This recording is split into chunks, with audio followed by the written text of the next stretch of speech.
नमस्कार। जेमिति कि आमे methods of language teaching start करिथिलु तो सेथिरे किछटा कंप्लीट करिथिलु आउ किछि रहि जाइथिला आज सेठु आमे कंप्लीट करिबा। चलंतु स्टार्ट करिबा। जेमिति कि फर्स्ट आमे देखिथिले GTM grammar translation method. Grammar translation को मेथड को ओल्ड मेथड बा ट्रेडिशनल मेथड को जाउथला। देन सेकंड थिला डायरेक्ट मेथड। डायरेक्ट मेथड कोन थिला? डायरेक्ट मेथड जोटा हो टार्गेट लैंग्वेज को ओनली यूज करा जाउथला, मदर टंग को यूज करा जाउ नथला। देन थर्ड रे थिला audio lingual method. Audio lingual method रे कोन होथला? सेटा होचु ओरल बा ओरल अप्रोच ताको भी कहा जाउथला, जोटा होचु बीएफ स्किनर ताको ये बिहेवियरिस्ट थ्योरी अनुसार बीएफ स्किनर सेटा को डेवलप करथिले आउ से रिपीटेशन ड्रिल प्रैक्टिस ऊपर सेटा को फोकस करथिले। देन तापर आसिला बाइलिंगुअल मेथड। बाइलिंगुअल मेथड को आमे सैंडविच टेक्निक भी कहउथलु, जोंथरे target language and mother tongue रो यूज होथला। देन फिफ्थ रे कोन आसिला? Communicative approach. कम्युनिकेटिव अप्रोच रे कोन होथला जे गोट स्पीकिंग को real life use of language रे आमे स्पीकिंग को केमती डेवलप करिबा से ऊपर आमे कम्युनिकेटिव अप्रोच रे जानिथिले। तो देन एबे आमे देखिबा स्ट्रक्चरल अप्रोच। स्ट्रक्चरल अप्रोच कोन? तांकर प्रोपोनेंट थिले चार्ल्स फ्राइस प्रोपोनेंट थिले आ सेते मेन आइडिया तांकर कोन थिला जे स्ट्रक्चर्स एंड सेंटेंस पैटर्न को एथिरे डेवलप करा जायथिला। केमिति कि जेमिति आमे subject plus verb plus object जदि एठी एस बाय एस लागुची ताको भी बसौछु, तो जदि आमे एटा होछु गोटे स्ट्रक्चर, जदि आमे स्ट्रक्चर वे रे गोटे सेंटेंस को लेखुछु बा सेंटेंस को कहूछु से सेंटेंस टा बहुत बहुत भल हबो बा कहिबार गोटे शैली आसीजिवो। तो ताको आमे कोन कहबा? स्ट्रक्चरल अप्रोच कहबा। आ सेथिरे कोन हबो जे टीचिंग सेंटेंस स्ट्रक्चर सिस्टमैटिकली, जो टीचिंग सेंटेंस रो स्ट्रक्चर गुडा रहइबो से स्ट्रक्चर गुडा सिस्टमैटिकली रहइबो, जोंटा होजु लैंग्वेज हमर वोकैबुलरी सहित वोकैब सहित हमर जो थिवो प्रोनाउंसिएशन से सब भी हमर डेवलप हेई परिबो बहुत भलो वे रे। तो जोंथरे आमे देखिले language equal to structure plus vocabulary. जदि स्ट्रक्चर और वोकैब हमर बहुत भलो भाबरे डेवलप होउची ताले आमे बहुत भलो भाबरे गोटे वेल कम्युनिकेटर भाबरे निजको डेवलप करि परिबा। जेमिति कि सीक्वेंस केमिति कोन रहिला? Natural sequence L S R W एडा थिला तार natural sequence listening speaking writing reading writing. एथिरे कोन होता है? ग्रामर एक्यूरेसीटा डेवलप होता है। ग्रामाटिकल रो जो एक्यूरेसी रहिला जदि आमे स्ट्रक्चर ता सहित वोकैब को बहुत भलो भाबरे जानि जाउजे ताहाले हमर ग्रामाटिकल एक्यूरेसी डेवलप हेई परिबो। देन सेवेंथ रे कोन आसिला? सेवेंथ रे आसला प्ले वे बा activity based method. Play way बा एक्टिविटी बेस्ड मेथड ताकू किए डेवलप करथिले? Friedrich Froebel. से कोन कहउथिले जे पिला मानकर पढ़ा प्रति कोन वे रे इंटरेस्ट आसीबो आमे सेई अनुसारे पढ़ा शैलीटा को डेवलप करेबा। जेमिति कि तांकर प्रिंसिपल रहिला कोन? Learning by doing. Learning by doing केमिति? जे पिला जदि किछि एक्टिविटी करूची, एक्टिविटी करिया सहित भूल करिला कि ठीक कला से माध्यमरु से सिखिबो आ ताकू बहुत भलो भाबरे माने मजा आसीबो, जोंथिरे सेइटा को सिखिकी से बहुत लैंग्वेज बहुत भलो भाबरे सिखि पारिबो। ये थिला प्ले वे बा एक्टिविटी बेस्ड मेथड। एथिरे कोन आसिला? एथिरे जदि गोटे पिला तो ये पिला कौन करिबो? से हो जो निजको कौन वे रे से learning through play phone and activities. जदि से प्ले फोन एक्टिविटी अनुजाई गोटे पाठ शिखुची तो ताहले से लर्न करूची ताहले से बहुत भलो भाबरे लैंग्वेज शिखि पारिबो एवं लर्निंग मध्ये शिखि पारिबो। जेमिति कि कोन एक्टिविटी रे रहिबो? कोन एक्टिविटीज हैला जे से games drama story telling songs action activities. जदि से ए सब मध्यरे निजको बहुत भलो भाबरे पार्टिसिपेट करि पारिबो ताहले से बहुत भल भाव एक्टिविटी बेस्ड मेथड अनुसार से लर्निंग को शिखि पारिबो। जेमिति कि एथिरे डेवलप कौन माने पिला मानकर एडवांटेजेस कौन कौन हुए सेटा हो चाइल्ड सेंटर्ड होता है। सार माने फैसिलिटर होता कि सार माने एठी डोमिनेटर है ही न थांती एठी चाइल्ड सेंटर्ड होता चाइल्ड माने एक्टिव रही था आउटा हूँ जयफुल लर्निंग अनुसार होता है आउ स्ट्रेस फ्री होता है। स्ट्रेस फ्री एनवायरनमेंट अनुसार से माने से लर्निंग को शिखती। ये थिला प्ले वे मेथड। एबे आमे देखिबा एक्लेक्टिक मेथड। एक्लेक्टिक मेथड कौन? एक्लेक्टिक मेथड आमे एते जाए जहाँ भी पढ़ी के आसछु सबुठु बेस्ट मेथड हो एक्लेक्टिक मेथड।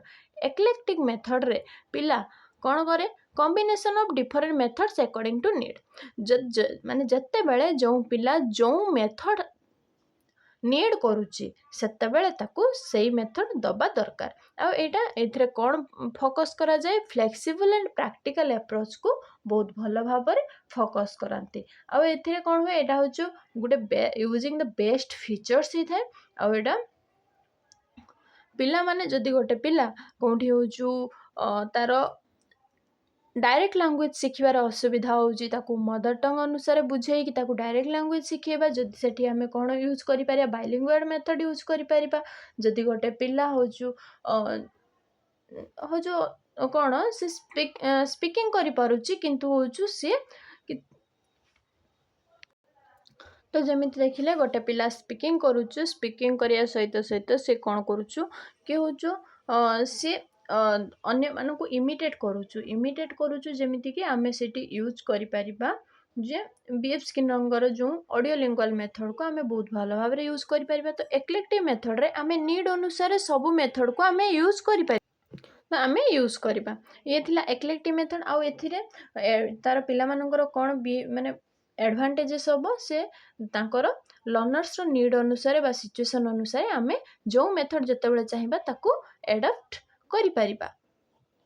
तो एक्लेक्टिव मेथड यार लिमिटेशन कौन रहा जदि कौन स्किल्ड बट माने ए पाई स्किल्ड टीचर बा ट्रेन टीचर निहाती आवश्यक तो से सब ऊपर ध्यान देबा उचित। तो ये थिला एक्लेक्टिव मेथड। तो एबे हमें देखिबा doctor west method. Doctor west method कौन जोटा होचु डेवलप करथिले कि डॉक्टर माइकल वेस्ट। तो से पाई एटा होचु डॉक्टर वेस्ट मेथड। आ से कौन कहिथिले से मेन फोकस करथिले रीडिंग मेथड ऊपर। से रीडिंग को बेसी बहुत भल भाव में फोकस करथिले बिकॉज गोटे पिला जदि रीडिंग ऊपर फोकस करूची रीडिंग ऊपर फोकस करिया सहित सहित तार कॉम्प्रिहेंशन सहित सहित सी तार भोकाब गोटे भल बिल्ड करि पारिबो।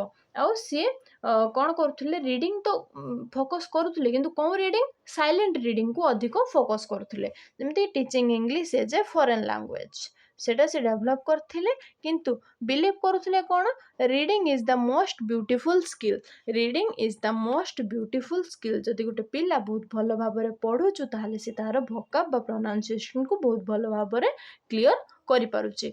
फोकस कौन थिरे रहिला से रीडिंग स्किल को डेवलप करले देन साइलेंट रीडिंग को फोकस कले। जदि गोटे पिला साइलेंट रीडिंग करुचु ताहले से तार जेस्ट जानिबा सहित सहित से कौन पढ़ुचु तार प्रोनाउंसिएशन कौन रहिला तार बोधगम्य ए सब से निज भीतर को नहीं पारिबो। आउ रहिला कौन रीडिंग कॉम्प्रिहेंशन को से रीड करिबो आ एथरे वोकाब डेवलप हबो। आ एथरे मेन प्रिंसिपल कौन रहिला reading is the foundation of language learning. जते बेले हमें रीडिंग करूचे रीडिंग करबा द्वारा हमर लर्निंग रो फाउंडेशन टा क्लियर होची। आउ जेमिति कि रीडिंग करिया द्वारा वोकाबुलरी रो ग्रोथ होचु आमे बुझुचु बुझिया सहित सहित बहुत अल्प कहिबा एटार होचु कोन होचु फ्लुएंसी। तो माने पिलार गोटे एक्यूरेसी तो बढ़ी जाउची बट पिलार कोन होचु से जेतु अल्प कहूची तो तार फ्लुएंसी कमी जाउची। तो ये थिला होचु डॉक्टर वेस्ट मेथड। आ एथिरे पिला माने कौन करेंगे एथिरे तार एडवांटेजेस रोचु जे से तार रीडिंग कॉम्प्रिहेंशन और वोकाबुलरी ऊपर तो एडवांटेजेस पाई जिवो किंतु जो तार लिमिटेशन रोची जे तार स्पीकिंग और लिसनिंग स्किल को से नेग्लेक्ट करूची। जदि गोटे स्पीकिंग और लिसनिंग स्किल को से नेग्लेक्ट करिवो ताले से बहुत गोटे गुड कम्युनिकेटर हे परिबो नाही। ये थिला डॉक्टर वेस्ट मेथड। एबे हमें देखिबा TPR टोटल फिजिकल रेस्पॉन्स कौन। टोटल फिजिकल रेस्पॉन्स रो प्रोपोनेंट किए थिले जेम्स असर थिले यार प्रोपोनेंट सी फोकस कौन करुथिले जे गोटे पिला गोटे भल भाव शिखि पारिबो केतेबेले जदि से फिजिकली एक्शन करिवो तार बॉडी अनुसार से फिजिकली एक्शन करिवो और फिजिकली एक्टिव रहिबो ताले से बहुत भल भाव रे लैंग्वेज लर्न करि पारिबो। एथरे मेन प्रिंसिपल कौन थिला से फास्ट लिसन करिवो, लिसन कर साला परे देन एक्टिंग करिवो, एक्टिंग कर साला परे से स्पीक करिवो, परे स्पीक करिवो। तो एटा जदि से करिवो फास्ट से होजु किछि तापरे फास्ट होजु से कोन करिवो सुनिबो, सुनि साला परे किछि एक्ट करिवो, तापरे से कहिबो। एतिकी करला परे गोटे पिला बहुत भल भाबरे लैंग्वेज को लर्न करि पारिबो। एथि टीपीआर रे फोकस कोन थिला से लिसन से फास्ट लिसन करिवो कॉम्प्रिहेंशन को। जदि मैडम कहउचंती कि होजु स्टैंड अप से शुणिला परे से छिड़ा हला परे मैडम जदि किछि क्वेश्चन करिथिबे ताले से क्वेश्चन रो आंसर देला से देन होजु कोन हला physical response, physical action, physical response परे एक्शन बेस्ड लर्निंग।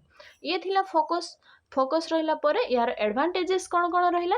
एडवांटेजेस रहिला से होजु जो लर्निंग रहिछि लर्निंग को एन्जॉयबल करि हबो। जदि एथिरे हम एक्टिविटी बेस्ड लर्निंग करूचे, फिजिकल वे रे करूचे, ताहले गोटे पिला निजको एथिरे एन्जॉयबल भाबरे पार्टिसिपेट करि पारिबो। आउ पिला मानकर जो फियर थिबो कि एंजाइटी थिबो ए सब रिड्यूस हे पारिबो। आउ से लिसनिंग स्किल को बहुत भल भाबरे इंप्रूव करि पारिबो। जदि गोटे लिसनिंग स्किल को से बहुत भल भाबरे इंप्रूव करि पारुची ताहले से गोटे गुड कम्युनिकेटर आल्सो हे पारिबो।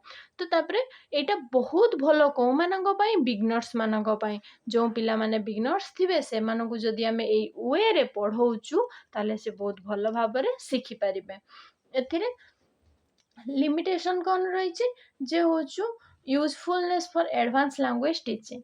जो एडवांस लैंग्वेज टीचिंग रोचु तार माने लिमिट हे जाउची। तो पिला सेटा तार एथिरे तार डिसएडवांटेजेस रहला एटा। तो आमे आज देखले टीपीआर, आमे आज methods of teaching language complete करले। तो जदि किछि भूल रही कि आउ किछि टॉपिक आनिबा को चाहूछ कि किछि सब्जेक्ट आउ किछि ऐड करिया को चाहूछंती ताहले आपण माने कमेंट माध्यम रे जणाइले मु सेही अनुसार नै आसीबे। आज पई एतिकी रहिली। Thank you.